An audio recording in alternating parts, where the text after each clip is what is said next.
You see, even the smallest amount of consistent creativity that you look forward to and that you enjoy, well, it affects the winter brain in a really good way. And this can be any kind of creativity. The list, my friend, is endless. If you think it's creative, it probably is. Hello, my creative friend. Welcome to the BDI Create Today podcast. This is a podcast where we'll discover the who, what, where, when, why, and how you can be creative or have more creativity.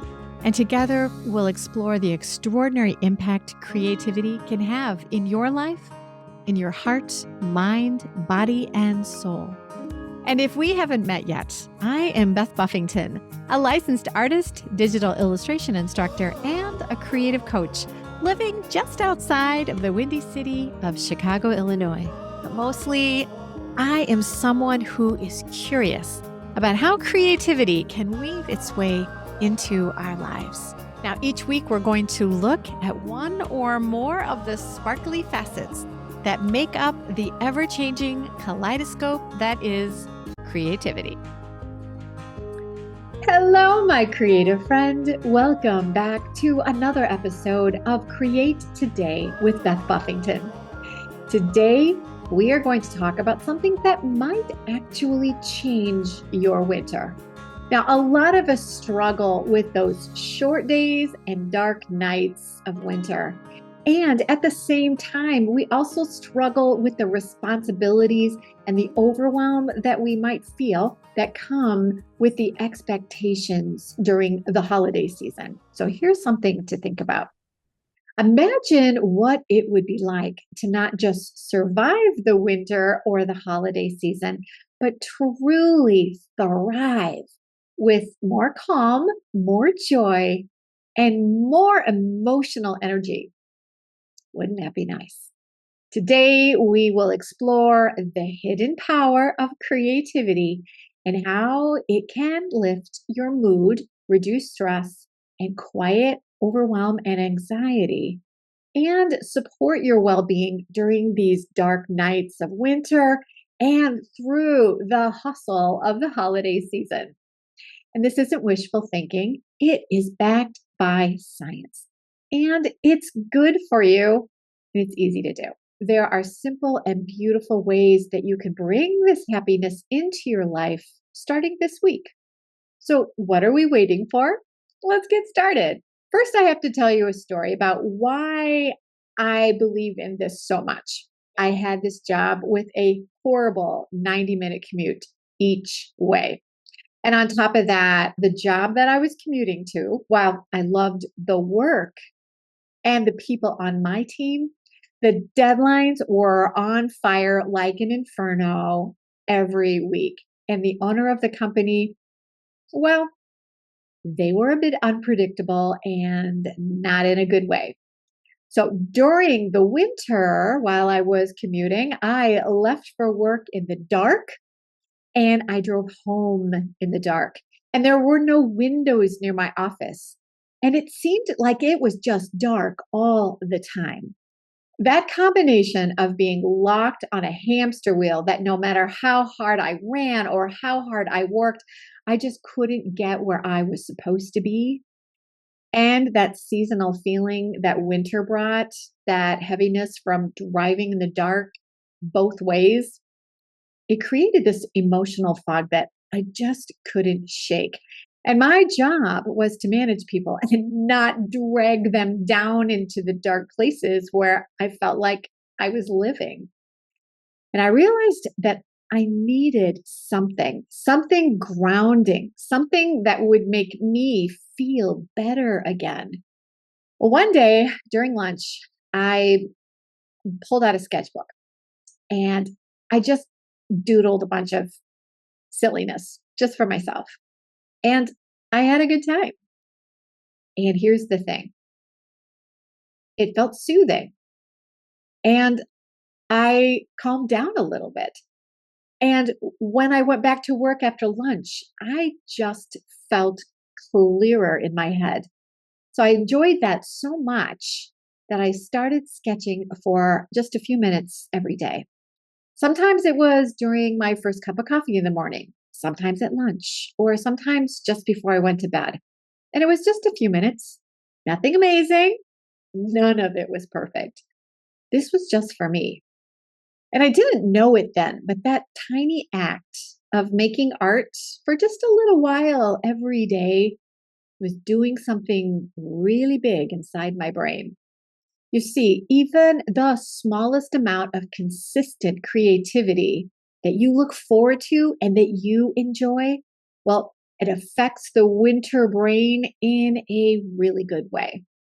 And this can be any kind of creativity. I was sketching, but I could have been knitting or journaling, scrapbooking. I could have been doing pottery or baking. I could have been whittling wood. I could have been singing. I could have been dancing. The list, my friend, is endless. If you think it's creative, it probably is. Add it to the list.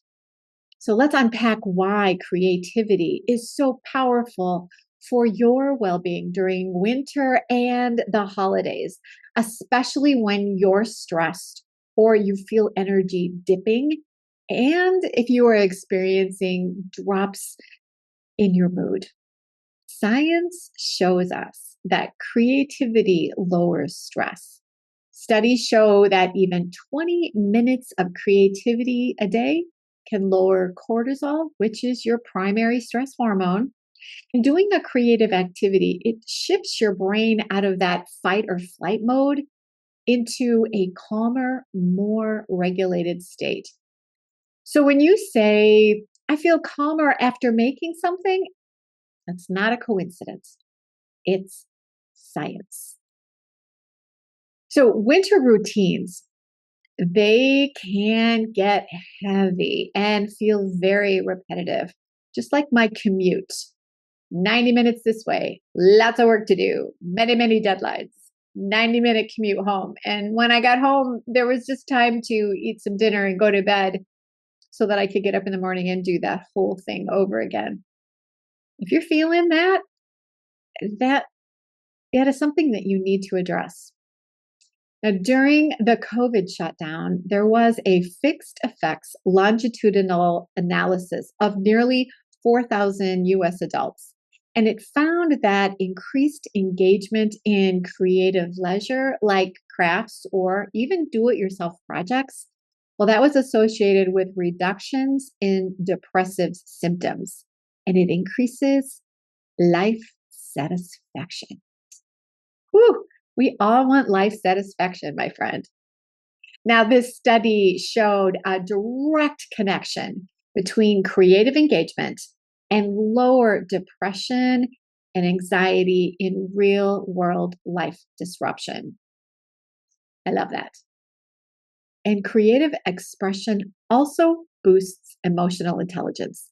And this is the ability to understand your own emotions and then know how to manage them in healthy ways. And emotional intelligence also helps you recognize and respond to the emotions of others with empathy. In winter, when it is easy to have low energy and feel moodier, creative self-expression helps you handle overwhelm and those mood dips better. And you are able to bounce back faster. Because having a creative pastime that you indulge in every day, it's not going to take away all the problems that you're going to be experiencing this winter. And it isn't going to give you nonstop energy 24 hours a day, but it's going to help you overcome the overwhelm better. And it's going to help you bounce back faster. And you're going to feel just a little bit happier because you are allowing yourself to do something that you just look forward to every day. Now, creativity literally strengthens your brain and it can help heal your body. There's compelling evidence that engaging in a creative activity can reduce blood pressure, improve immune function, and promote relaxation. When you combine emotional regulation, lowered stress, and more meaningful connection, creativity becomes a powerful tool to buffer the harshness of winter and or the overwhelm of the holiday hustle. So here's a question for you. What are you creating this winter? And if the answer is, I should do something, Beth. I should get started. Before you begin your winter creative practice, I want to offer 5 guidelines. And these are tips from my own experience, but they are also backed by research. And if you're someone who is already doing a creative practice, these might be something that you could listen to and decide, I might be able to incorporate that into what I'm doing. And maybe my creativity will be even that much stronger. So here's the first guideline. Let whatever you choose to do, allow yourself to be imperfect. Let it be imperfect. You are not doing this creativity to be judged by anyone, especially yourself. This is just for you. And if it is a hot mess, well, that means that you're working, you're experimenting, you're playing, and that's okay. My friend, I have so many sketches in my sketchbooks that look like maybe my 2-year-old grandson was drawing in my sketch pad. Yeah. But that's okay. What I do for my own interest is all for play. It's all for me. It's all about experimenting and having fun. And if something amazing happens from this play, well, that's an extra benefit. And go ahead and give that as a gift. Go ahead and sell that as a product. Go ahead and hang it in a gallery. That's okay, but don't make it your focus. Does that make sense? Number 2, match your winter energy. What does this mean? Well, winter energy is lower and softer.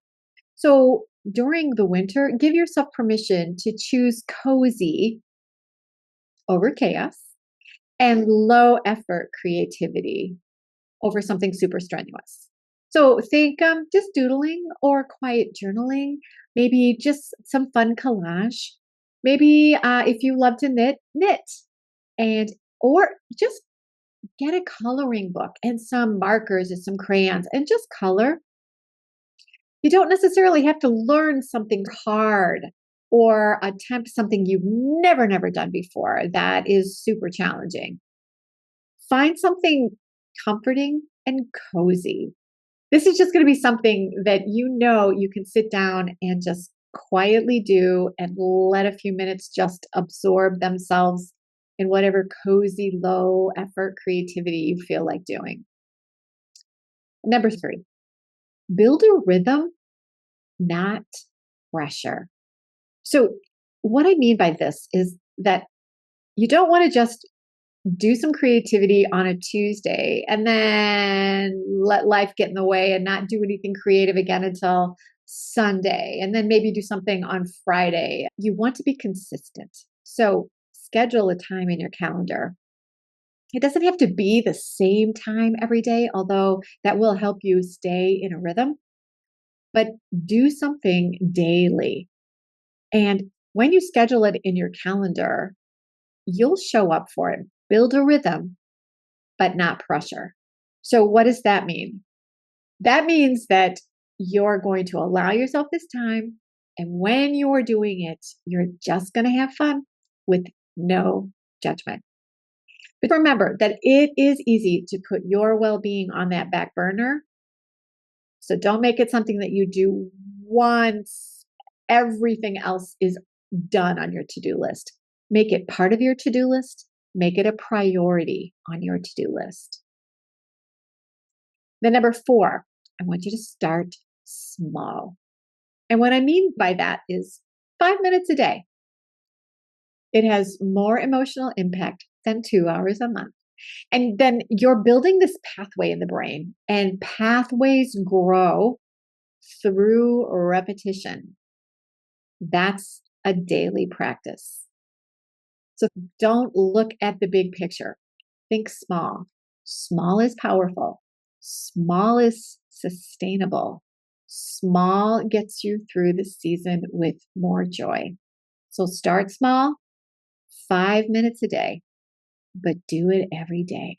And then once 5 minutes a day is easy, then maybe move up to 10 minutes, because the more time you spend on your creativity, the more time your brain can absorb all the goodness that science says creativity will provide. So move that time up to 10 minutes a day. And if you can, grow your time to maybe 20 or 30 minutes each day. Whew, imagine what you'll be like if you're allowing yourself to be creative for a half an hour every day. And then number 5, let creativity help you process. Now, what does this mean? Well, this isn't an escape from your problems. You're not avoiding your troubles by being creative. You're not distracting yourself from more important things. So this means you want to let your creativity express your emotions. A picture is worth 1,000 words. And what science says is that when you allow your hands to get busy doing something repetitive, it gives your brain time in the background to process. And this is when you solve some problems that you're having in your life.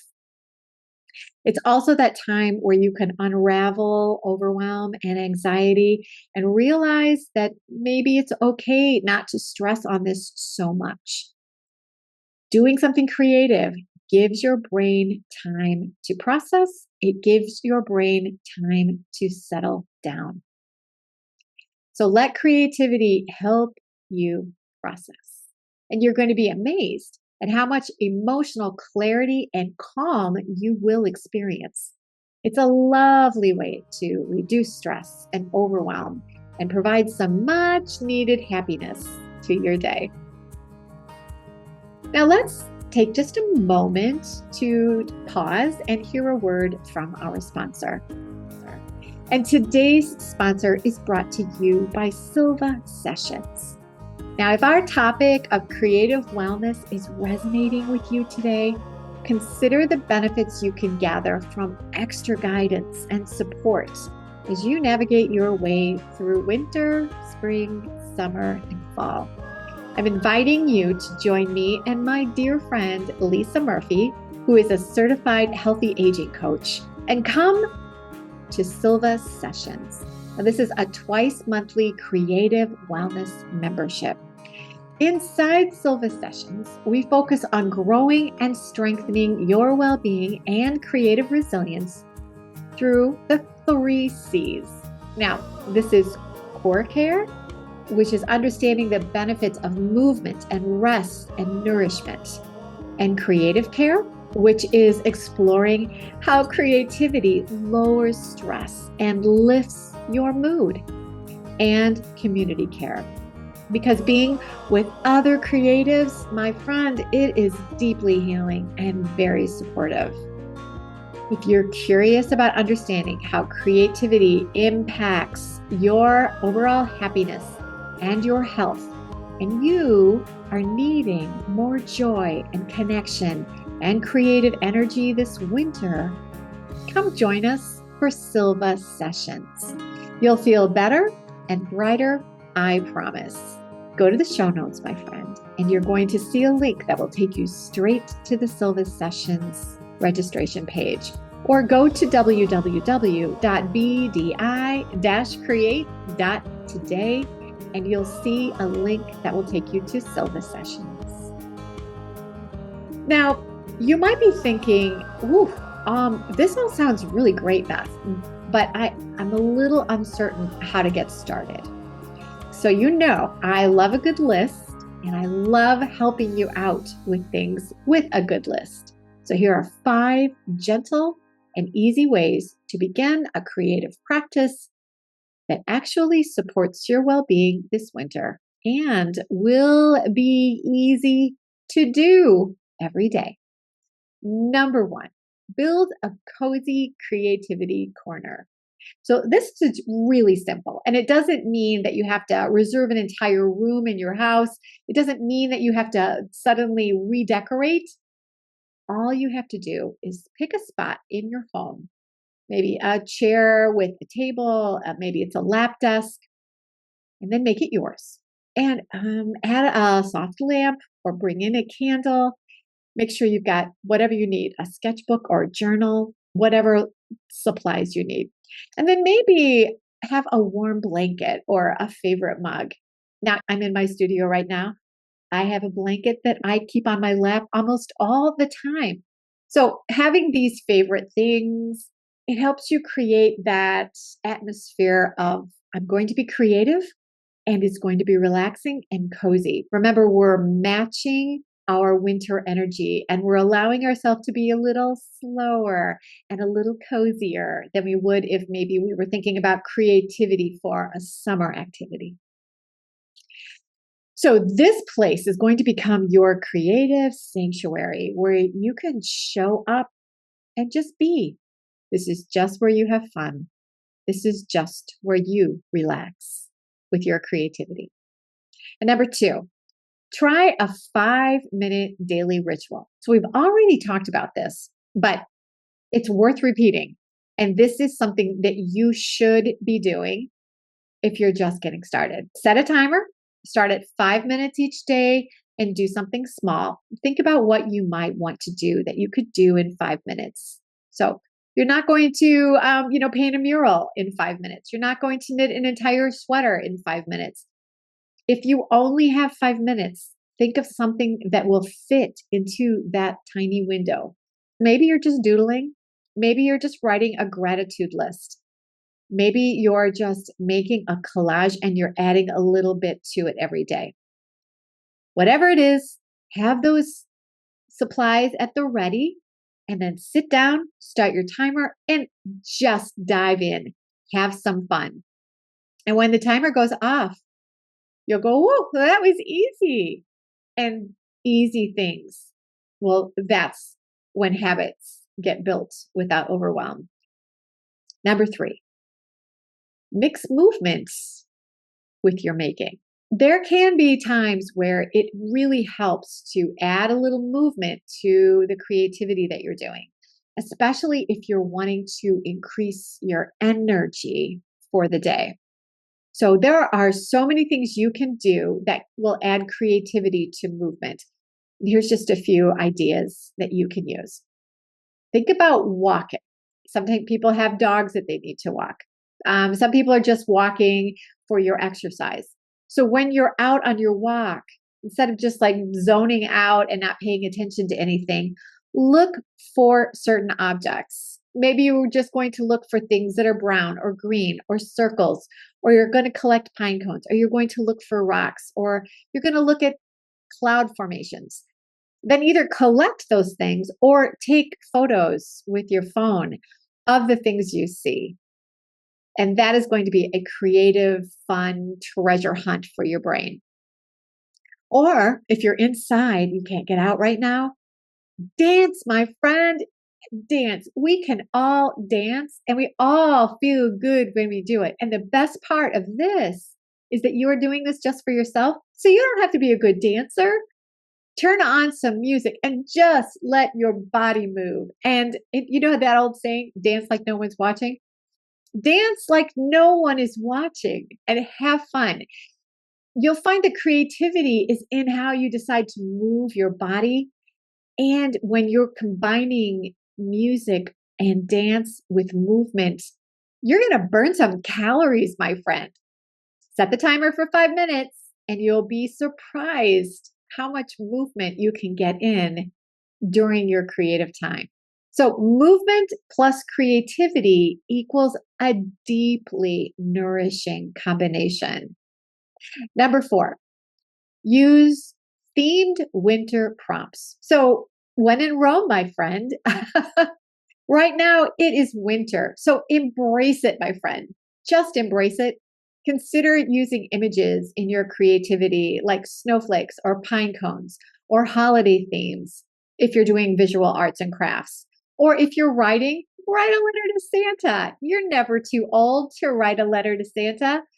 Or write a poem or a song about a winter experience that you've either had or you remember from when you were a kid. When you use themes around the season that you're in, it helps your creativity connect with the experience you have of that season. Focus on something that's going to help you get out of those winter doldrums. And you can do that and embrace the season at the same time. Number 5, reflect weekly in a creative journal. So at the end of the week, this is a really good time for you to just take stock in how well you did with your creativity throughout the week. So take a few minutes to write or doodle answers to these questions. What surprised me this week? What brought me joy? What felt hard about this week? And what do I want to lean into next? These reflections help you track your emotional journey, not just your creative output. And remember, part of what you're doing here with your creativity isn't just, I'm going to make stuff. How much can I make? No, it is processing the things inside your head and allowing your brain, your emotions, your energy to be on a positive uplift because of the creativity you're doing. Having a moment where you reflect on the creativity that you've been doing will help you decide, should I keep doing the same creativity? Is it helping? Or should I try something new? This is where you're going to decide what to do for you next. So I hope today that you've realized that creativity is a powerful tool that you can use as you figure out the best way for you to embrace winter and thrive through the holidays. And here is the takeaway that I want you to remember after we leave each other today. The long nights of winter, and for many, the holidays, well, they don't have to be something you just survive. This time of year can be something that you can lean into and embrace. My friend, your creative spirit does not need to be burdened by these dark, long nights. It can be illuminated by them. Every mark you make, every word or song you write, every cookie you bake, every piece of creativity you enjoy and enjoy consistently, all of that helps you stay grounded, helps you stay connected, and helps you stay emotionally awake. So, what will you create this week? My friend, I dare you to allow yourself just 5 minutes each day to enjoy your creativity. Give it a try. See how it feels, but be consistent. And don't worry if it's imperfect or it's awkward or you don't feel like you're very good at whatever it is you're doing. Have fun. That's all you have to do. Perfection is not the goal. Happiness is the goal. So just have fun and do it every day. Thank you so much for joining me today. I am so proud of you for showing up, for wanting to feel better, for wanting to understand how creativity can serve your heart. And if you've resonated with this creative message today, please keep coming back to me for more ideas and strategies for using your creativity to make you happier and healthier in heart, mind, body, and soul. And stop for just a second. Think. Do you know someone in your life who would find this podcast helpful for getting them through another dark winter or through the chaos of the holidays? Please share this podcast with them. Remember, creativity is easy, it's fun, and it only costs as much as the supplies you need to do your activity. And to receive the healing benefits it supplies to your brain and your well-being, it only takes one small creative moment, 5 minutes, to do one doodle, one journal entry, a little bit of a collage, a few stitches on a quilt, and you can feel your whole day shift for the better. Day after day, moment after moment, this creative goodness will add up, and you will begin to feel more grounded. You will feel more patient, more calm, more yourself. So what are you waiting for? You'll know when you found your creative passion because it'll spark your curiosity and you'll want to get back to it again and again. When you find that spark, let it burn bright for you throughout the winter. Your creativity is going to shine. More peace, more calm, more creative joy into your winter days and into the hustle of the hectic holiday season.